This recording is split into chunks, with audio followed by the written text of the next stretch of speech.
We're just going to break in and take you live now to Sydney, where Labor leader Anthony Albanese is announcing his new shadow ministry. I announce Labor's new team. It's a strong team. I would back person for person Labor's front bench versus the government benches every day of the week.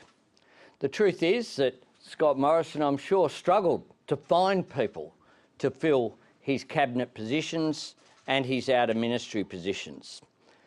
The difficulty for Labor is how to make the most of the incredible talents and capacities of people on our front bench team and indeed throughout the entire caucus.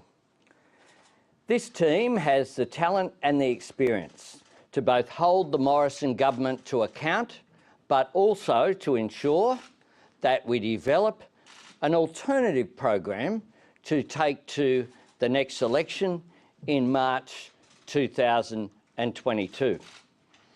It's a team where you have a number of people who with vast experience who've served in the cabinet before, but a refresh with new talent coming in. There will be 4 new members of my shadow cabinet. Senator Christina Keneally will of course be Deputy Leader in the Senate, but will also fulfil the important positions of being Shadow Minister for Home Affairs as well as Shadow Minister for Immigration and Citizenship. She's joined by Senator Katie Gallagher, who will be Shadow Minister for Finance and Shadow Minister for the Public Service, an important role in our economic team, as well as being the Manager of Opposition Business in the Senate. Terry Butler from Queensland will be the Shadow Minister for the Environment and Water. And Madeleine King from Western Australia joins the Shadow Cabinet as the Shadow Minister for Trade in a major promotion which is most deserved.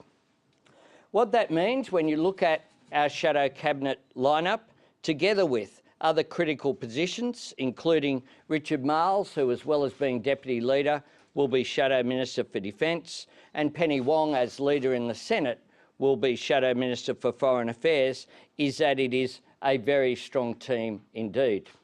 I want to particularly look towards the economic team that will be led by Jim Chalmers as the Shadow Treasurer from Queensland, as well as Katie Gallagher from the ACT, a former Chief Minister in the position of Finance.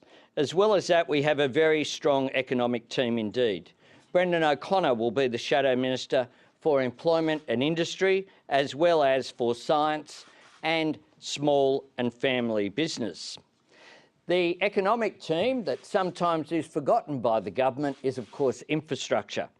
Catherine King will be the Shadow Minister for Infrastructure, Transport and Regional Development, aided, of course, as well by Jason Clare, who'll be the Shadow Minister for Regional Services, Territories and Local Government, and the critical role of Shadow Minister for Housing and Homelessness. Andrew Giles, as an Outer Minister, will be Shadow Minister for Cities and Urban Infrastructure, making up the infrastructure team, along with Carol Brown, who will serve as the Shadow Assistant Minister for Infrastructure. Murray Watt will have particular responsibility as a new Shadow Minister for Northern Australia, as well as taking up responsibility for natural disaster and emergency management. And I'm very pleased that Stephen Jones will take the job of Shadow Assistant Treasurer as well as Shadow Minister for Financial Services, which with the Royal Commission will obviously play an important role. He'll be assisted by Matt Thistlethwaite in that role, and also Andrew Lee will continue his good work as part of the economic team as the Shadow Assistant Minister for Treasury and also for Charities. We have an outstanding team being put forward here. I'm very pleased that Chris Bowen, who asked to move to a social policy area, will be the Shadow Minister for Health. Chris is very excited about a new challenge for him, and I'm sure that he will fulfil that task with great credit to himself and to the party. Joel Fitzgibbon adds resources to his agricultural portfolio. It's essentially a move back to the primary industries portfolio that used to exist at the federal level. And Matt Keogh will give him particular support as the Minister for WA Resources. Linda Burney will be the Shadow Minister for Indigenous Australians, working with, of course, Pat Dodson as the Shadow Minister for Reconciliation, with particular responsibility for constitutional reform, and Warren Snowden, who will work in that area as well as across Northern Australia. I hope that Linda Burney can work closely with Ken Wyatt to advance the cause of First Nations peoples, along, of course, with the father of reconciliation, Pat Dodson, and Warren Snowden, who brings so much experience to the team. Mark Butler will continue in his role in climate change and energy. He has brought passion and commitment and rigour to that role. Bill Shorten will perform the role which I think he, above anyone else, is made for. He, of course, made such an impact on Australian politics with his work on the National Disability Insurance Scheme. He will hold the government to account and make sure that it is the people with disabilities who are at the centre of attention for that scheme as it is rolled out, as Shadow Minister at the NDIS, as well as Shadow Minister for Government Services, which is the old Human Services portfolio in which Prime Minister Morrison has made an announcement about the creation of Services Australia. Tanya Plibersek will continue as the Shadow Minister for Education and Training. Don Farrell will continue in his role as Special Shadow Minister for Special Minister of State, as well as Sport, but he adds to that Shadow Minister for Tourism, a portfolio close to my heart, and he will also assist me as Leader of the Opposition. Mark Dreyfus continues as Shadow Attorney-General, but will add to that Shadow Minister for Constitutional Reform. There are a range of constitutional questions which we need to deal with. The issues of recognition of First Nations people, the necessary move at some stage that we will have to do to move to a republic with an Australian head of state. The issue of 4-year terms, local government constitutional recognition. There is a big agenda there that needs to be worked through. Mark has shown a capacity to work with people and bring people with him, and I'm sure that he will perform with distinction in that role. Michelle Rowland will continue as Shadow Minister for Communications, and Julie Collins will continue as Shadow Minister for Ageing and Seniors. Obviously, the Royal Commission is important there, but adding to her functions is Shadow Minister for Women. Jason Clare will perform as the Shadow Minister for Regional Services, Territories and Local Government, as well as Housing. Amanda Rishworth will add youth to her existing responsibilities in early childhood education. In the outer Shadow Ministry, Shane Newman will perform as Shadow Minister for Veterans Affairs and Defence Personnel. Claire O'Neill will perform with distinction. She's written books, done a lot of work about the future of work and where the Australian economy is going, and making sure that innovation technology works for people rather than the other way around.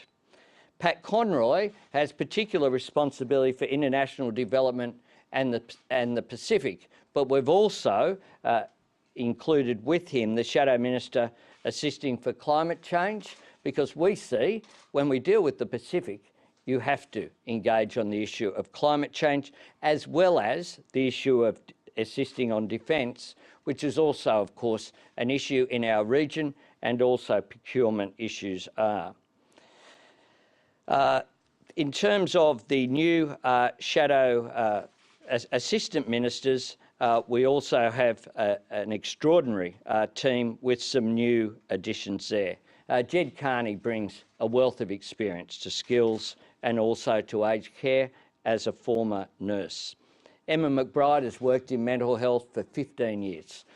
She's certainly the only qualified pharmacist in the parliament and has a great deal of experience, as she does, in terms of the issue of carers. Carol Brown will also, as well as the infrastructure portfolio, advise on Tasmanian issues.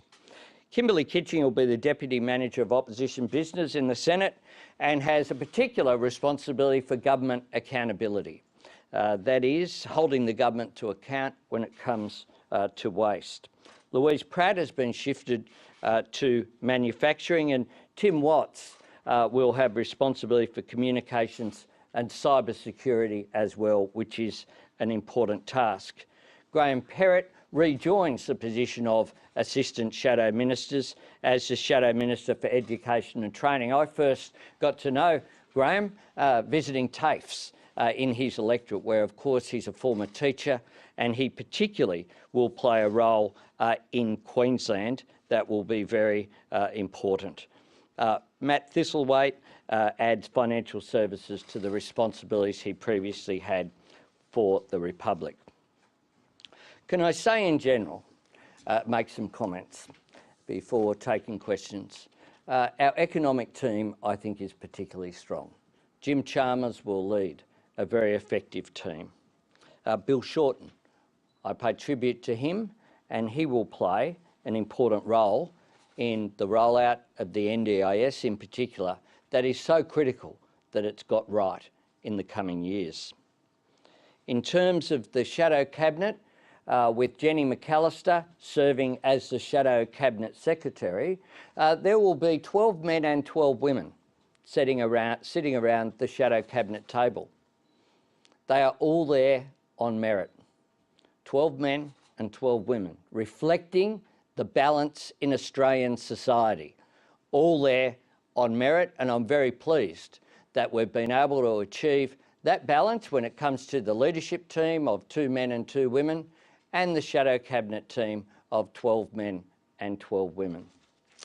I think it's a challenge for us returning to government, but I think that this team is a major step forward in that. And can I make one final comment of thank you to the entire Labor caucus? Because as observers, including people in this room, would know, I can't recall an announcement of a front bench team on either side of politics which hasn't leaked, at least in part. This did not leak. I consulted every single person who is on this list and many who are not. I treated them with respect. They engaged respectfully with me, and I thank them for that. And I think it augurs well for the collegiate and unified nature of Labor going forward. That unity we will need, that unity we achieved over the last fortnight. It's just 2 weeks since we suffered a loss that disappointed so many people. But this team will be determined to ensure that the next time we are making an announcement, it won't be an announcement after an election loss, it'll be one after an election victory. A precondition of that is unity. We've achieved that, and we will, I'm sure, achieve it going forward as well. Happy to take questions. You said that Chris Bowen asked to be moved into health. Did his request trump Bill Shorten's request to be moved into health? You can ask as many questions as you like about the private conversations that were held, and I'll treat people with respect. Bill Shorten is in an entirely appropriate portfolio. He welcomes it. I had respectful discussions with Bill and with the whole team. And Chris Bowen is very pleased to have his portfolio, as is Bill Shorten. But did he want the health portfolio? Look, the fact that journalists got some things wrong and had health, defence, foreign affairs, a range of things, not coming from Bill Shorten. Don't blame me if you get things third hand and you get it wrong. This is the right job for Bill Shorten. He looks forward to it with enthusiasm. He will do the job well. He is an important part of our team. Have you had a conversation with him whilst... I've had a conversation with everyone, and I'm not about to tell you what the details of those conversations are. I'm just trying to preempt them. Because Given you've had conversations with him about what role he wants to fulfil, have you had a conversation about wrecking, undermining and sniping in your new administration? I don't need to have conversations with anyone about the need for unity. We were united under Bill Shorten's leadership. We will be united under mine. So you haven't? We will be. Conversation about it? We will be. I've just said, you said you weren't going to ask the question that you just asked. Okay? So let me tell you, give you the big tip here. I don't talk about private conversations, not even with you. Mr. Albanese, is Mark Butler staying on as Shadow Minister for Climate Change and Energy a sign that the Labor Party will be keeping the existing emissions reductions and renewable energy targets and support for the NEG? It's a sign that Labor takes climate change seriously and that Mark Butler knows more about the climate change and energy portfolio than anyone else in our team. I include myself in that as a former climate change shadow minister. Now that you have a Home Affairs Shadow Minister, does that mean you'll preserve the portfolio if in power? Well, obviously, the position that we have as a shadow ministry is the one that we hope to take to an election and one that we hope to then implement if we were in government. Christina Keneally Hang on. said that... Important for you to show a hard line on border security? Sorry? Is it important for Labor to take a hard line on border security? Look, we'll take the same position that we've been taking, the same position that I've said, which is that it is important, the issue of border security. We'll continue to do that. We've said that time and time again. We've outlined our policies and indeed our platform at the last national conference was adopted unanimously. Christina Keneally has said in the past that she thinks there should be a royal commission into offshore detention. Is that something that you would consider as Labor leader? No, we just lost the election, by the way, so we won't be calling royal commissions into anything. Next. When will you arrive at your position of whether to support the coalition's tax cuts or not? When we see the legislation, we won't be making theoretical positions. We will be methodical. We'll look at legislation, we'll then have a process of our shadow ministry that's inclusive, and then we'll make an announcement in that order. The coalition says it's got a very strong mandate for its entire package that people voted for. Will you support their mandate? Well, they would say that, wouldn't they? I don't think anyone can argue that anyone has a mandate beyond the election. Well, they won the election on that policy. And they're entitled to argue that on July 1, the tax cuts that they said they would implement. Let's be clear about who's breaking the mandate. The government is breaking the mandate that they have, which is tax cuts to come into place on July 1. I have said repeatedly, bring the parliament back, one speaker aside, through the House, through the reps. There's a cost to it, but we could even have a pairing arrangement so everyone didn't have to come if need be, because Labor will support the tax cuts that come on into being on July 1 that they promised they would do. It is the government that is breaching its own commitment to the Australian people. As for tax cuts beyond the election that we've just had, that is into the next term, we'll give consideration when we actually see what the government has put forward, and we'll do that consistently. And in terms of my comments, I understand the need for fresh footage, but if you ask the same question, you'll get the same answer. Last week you said that there were vested interests that played a role in the election result. What did you mean by vested interests? I think you know what I mean. Well, I'd Next. like for you to spell Best it out. interest, people who don't support the Labor Party. Do you think Next. that the trade unions Hang on. Just because you said it at the front doesn't mean that you get every question. There are others. What do you mean by vested interests? Thank you. Well, if you can't work that out, some people campaign in terms of vested interests that they want to preserve their power and influence in society. Do you think that trade unions have a vested interest in the election result? Everyone has a vested interest, Shane Newman said... and they campaign accordingly. But I haven't shied from the outcome. We lost the election. We got the votes of 1 in 3 Australians. We need to do much better. Just on the listening tour that you plan on going on, what are you going to be asking people? What do you want them to tell you? What I don't want to do is say, here's what I want you to tell us. That's not listening, that's telling. And what I have done this afternoon, I'll be flying to Launceston. I have a meeting at a club there. It's been widely advertised. Tomorrow, I'll be in Launceston again. I'm meeting with the Mayor of Launceston, and I have other meetings on as well. Then I fly to Brisbane. We will have the first Shadow Ministry meeting in Brisbane on Tuesday. I will then fly on Tuesday afternoon to Mackay, where I'll be talking to people there in Mackay, and also on Wednesday. All of the itineraries haven't been finalised yet. You've got to understand that my staff who are here in this room, magnificent as they are, I've only got 3 of them, and that's what I had prior, and we're obviously finalising those issues. I'll be making announcements about staff appointments, including my Chief of Staff on Tuesday. Thanks very much.